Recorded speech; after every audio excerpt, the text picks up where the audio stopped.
En los años 80, con la aparición de la epidemia del SIDA, no faltaron los pastores, predicadores y evangelistas que difundieron la lamentablemente idea que aún perdura de que este era el castigo de Dios a las personas homosexuales, muchos de ellos basándose en el pasaje de Romanos 1, 26 y 27. Pero, ¿tiene este pasaje algo que ver con las personas de orientación homosexual? Bienvenidos al segundo video de La Biblia no es homofóbica, aunque tal vez tú sí.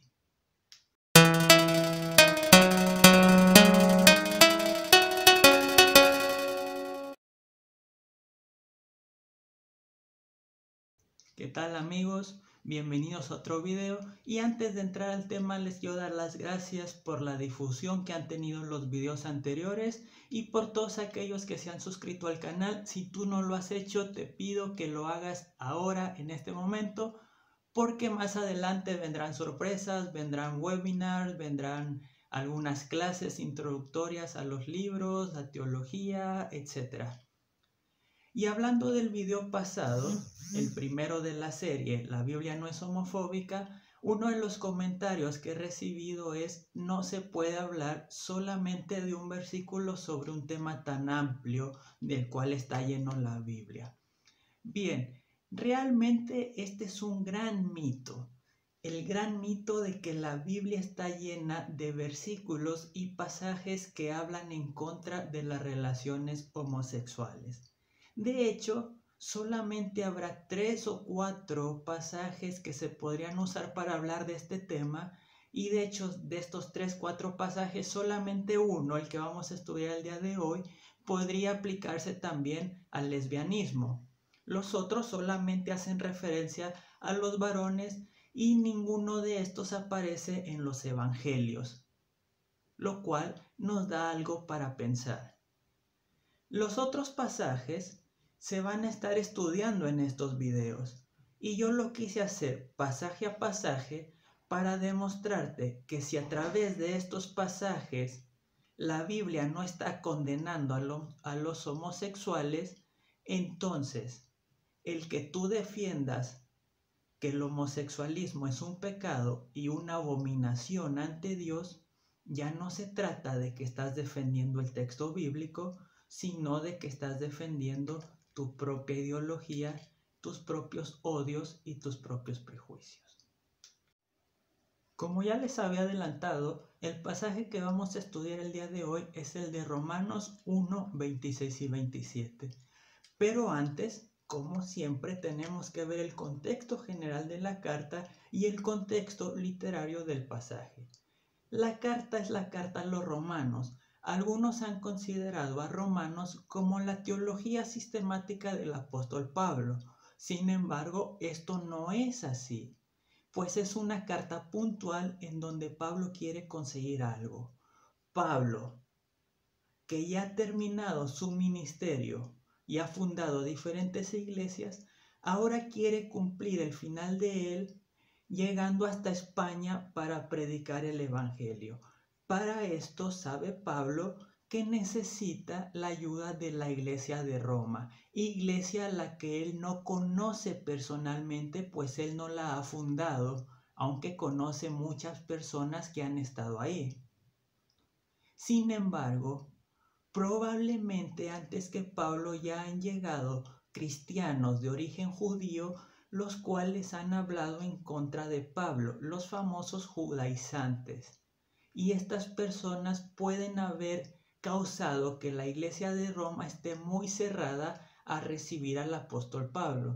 Por lo tanto, lo que Romanos está haciendo es Pablo explicar cómo lo que él enseña está dentro de la ortodoxia cristiana y no está en contra de lo que los cristianos están hablando en todo el mundo.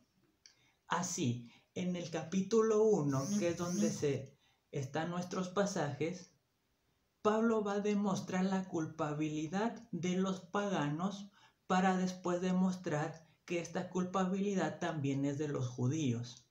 Esta culpabilidad se resume en: conociendo la verdad, la han cambiado por la mentira. Y entonces, para comprobar o para apoyar su idea, para apoyar su tesis, va a utilizar el ejemplo que tenemos en nuestros pasajes, versículos 26 y 27. Con el fin de entender mejor el versículo, lo voy a leer primero en la Biblia de las Américas y después el texto que les he puesto, en el cual está tanto el griego como el español entre paréntesis. Biblia de las Américas dice así: por esta razón Dios los entregó a pasiones degradantes, porque sus mujeres cambiaron la función natural por la que es contra la naturaleza. Y de la misma manera también los hombres, abandonando el uso natural de la mujer, se encendieron en su lujuria unos con otros, cometiendo hechos vergonzosos hombres con hombres, y recibiendo en sí mismo el castigo correspondiente a su extravío. Leo una traducción completamente literal de esto. Diría algo así: por esto entregó a ellos Dios a pasiones vergonzosas, porque aún las mujeres de ellos cambiaron el natural uso por el que va más allá de lo natural.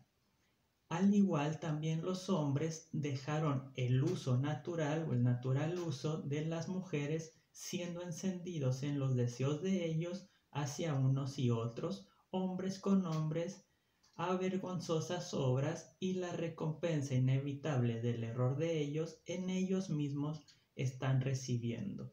Quiero que pongan mucha atención a las palabras que están en rojo, que tienen que ver con lo natural. Tanto cambiaron el uso natural, aquí se lee físique, y más allá de lo natural, para físin. Y después también los hombres dejaron el uso natural, otra vez usando la palabra físique. El problema de este pasaje no es la traducción, sino es nuestro entendimiento del mismo término, ya que al hablar de lo natural, nuestra idea tiene un filtro de más de 2000 años después de que Pablo escribió esto y después de la idea que Pablo tenía al escribir esto.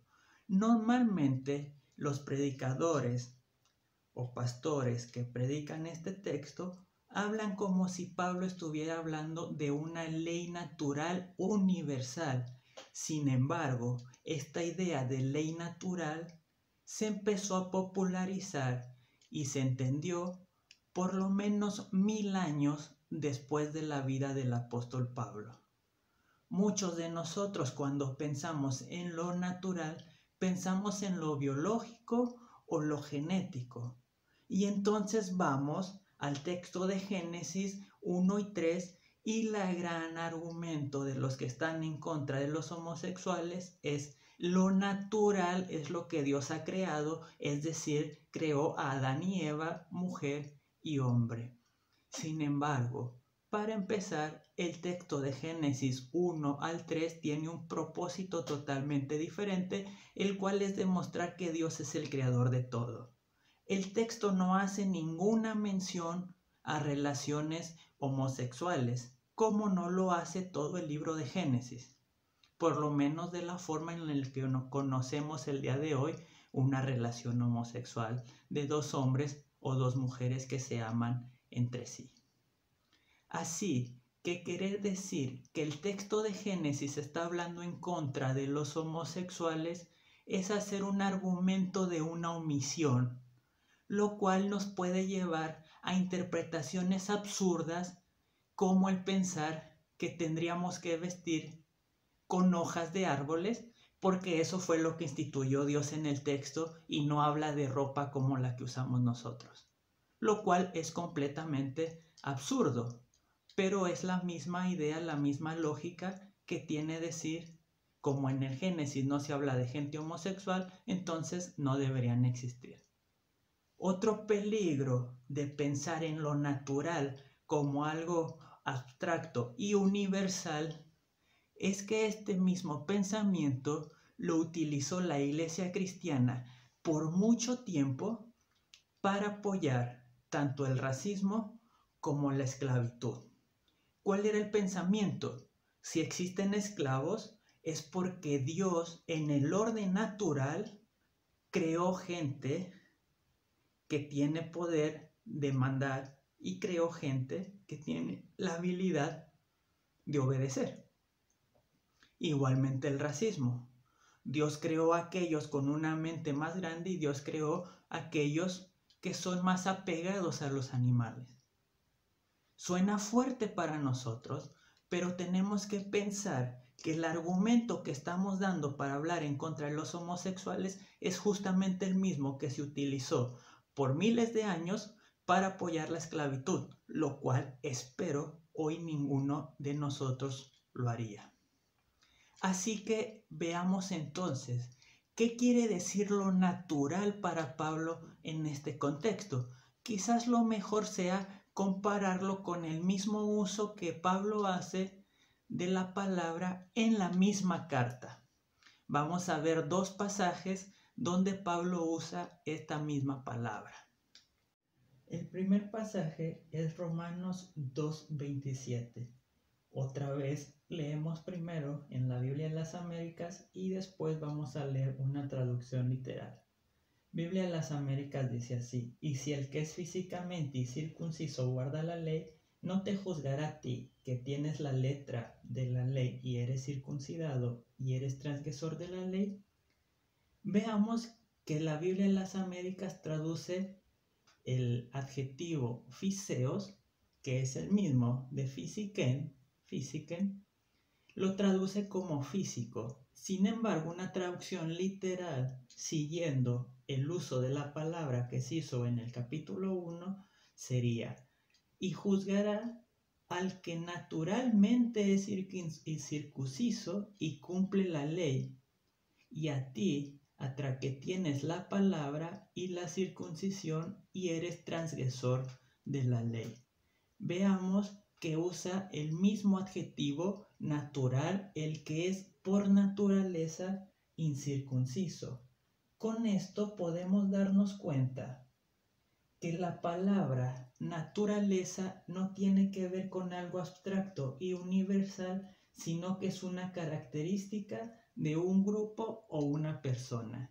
Es decir, no tendría sentido hablar del pagano como alguien por naturaleza incircunciso, pues genéticamente y biológicamente todos, paganos y judíos, serían naturalmente incircuncisos. Es decir, nadie nace siendo circunciso, sino que es algo que un grupo lo adopta, que los judíos lo hacen cuando nacen después de que nace el niño. En segundo lugar, vamos a ver Romanos 11:24. La Biblia de las Américas dice así: porque si tú fuiste cortado de lo que por naturaleza es un olivo silvestre, y contra lo que es natural fuiste injertado en un olivo cultivado, cuánto más estos, que son las ramas naturales, serán injertados en su propio olivo. Otra vez el uso de la palabra physin.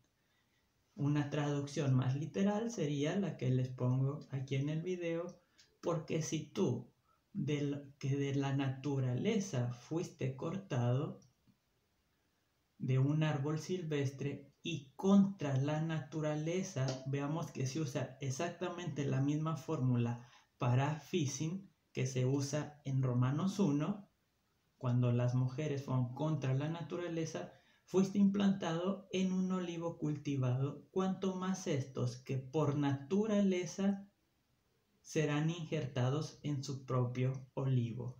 Aquí vemos que es Dios el que está actuando contra la naturaleza. Por lo tanto, podemos pensar que la naturaleza no es un concepto exclusivamente moral. De hecho, si Dios está haciendo algo contra la naturaleza, lo único que podemos pensar es que Pablo ve lo natural como lo ve en su contexto cultural, lo esperado o lo habitual. Cualquier cosa contra la naturaleza no es algo inmoral, sino es algo inesperado, lo cual es muy diferente. Entonces, ¿Cuál es el natural? ¿Qué es lo esperado en el contexto que Pablo está escribiendo? En primer lugar, hablemos de las mujeres. Dice mujeres de ellos. Es decir, Pablo está escribiendo en un contexto donde la mujer habitualmente le pertenece al varón. Es decir, si bien el texto no está hablando literalmente de relaciones del lesbianismo, sí está hablando de que la mujer está yendo en contra de lo que es natural en ese contexto, de lo que es habitual.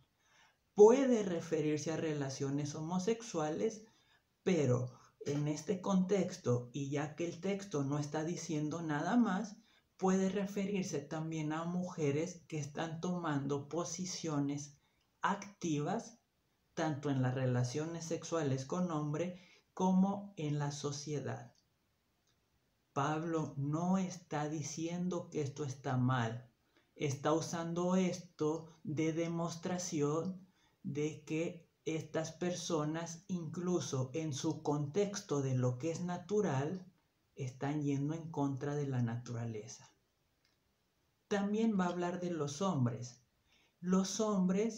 que tienen mujeres y que por placer van y cometen actos vergonzosos con otros hombres. Recordemos que estamos en la cultura del honor y la vergüenza. Lo peor en esta cultura no es cometer actos inmorales, lo peor es cometer actos vergonzosos. Y el principal acto vergonzoso que puede tener un hombre en la cultura romana dominante de esa época era no ser dominante con sus mujeres. También está hablando de buscar solamente el placer o solamente el beneficio. En la cultura romana no era nada extraño que hombres y mujeres casados se relacionaran en relaciones homosexuales para conseguir ascensos en la vida social. Sin embargo, tenemos que ser claros. El texto está hablando de hombres y mujeres casados, es decir, de hombres y mujeres heterosexuales que están cometiendo actos homosexuales. Así que si algo condena el texto, son los actos homosexuales cometidos por personas heterosexuales. Recordemos, el texto está hablando y está probando que los paganos han elegido la mentira en lugar de la verdad. En este caso, la mentira era tener relaciones homosexuales siendo uno mismo heterosexual. El texto no habla de la orientación homosexual en sí, pues a todas estas personas a las que se está refiriendo son personas heterosexuales. En todo caso, también el texto habla de relaciones donde solo se busca el placer. Y desde los comentaristas del primer siglo ya habían visto que en esto se está hablando de relaciones que no tienen nada que ver con el amor. Es más, comparan el placer en lugar del amor. Y cuando alguien tiene una relación solamente por placer, ya sea en la relación o en lo que va a conseguir a través de la relación, son relaciones que objetivizan a la persona y la convierten en un mero objeto para ser utilizado. A estas relaciones sí se está refiriendo el pasaje. En resumen, en el pasaje lo natural no es lo correcto sino lo habitual, y si algo está condenando es la vida en mentira de las personas heterosexuales que se relacionan homosexualmente solamente para conseguir un beneficio. Paradójicamente, el exigirle a una persona con orientación homosexual que viva una vida pretendiendo que es heterosexual es pedirle que viva en la misma mentira en la que vivían estas personas. Lo que sí es que el texto de ninguna manera se está refiriendo a las relaciones homosexuales como las conocemos hoy en día, es decir, relaciones consensuadas de dos personas, hombre o mujeres, que se aman entre ellas, que se respetan y que se son fieles una a la otra.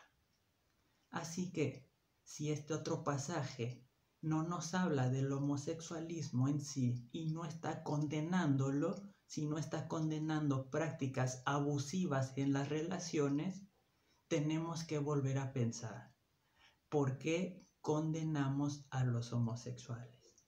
Y si tú has sido condenado por la iglesia y te has alejado de Cristo, gracias a aquellos que debieron amarte y que te han rechazado, te invito a que busques a Jesús y te invito a que busques una iglesia en donde te acepten tal como eres y en donde te animen a buscar la plenitud de tu vida en Cristo, a servirle con todo tu corazón y a servir a tus hermanos en libertad. Muchas gracias por haber visto este video, espero sus comentarios, sus sugerencias. También, si no les ha gustado, espero que me escriban y poder estar dialogando. Y también, les vuelvo a repetir, síganme en redes sociales, Teologando Ando, Instagram y Facebook, y suscríbanse a este canal y también a mi blog alexirodriguez.com. Muchas gracias y bendiciones a todos.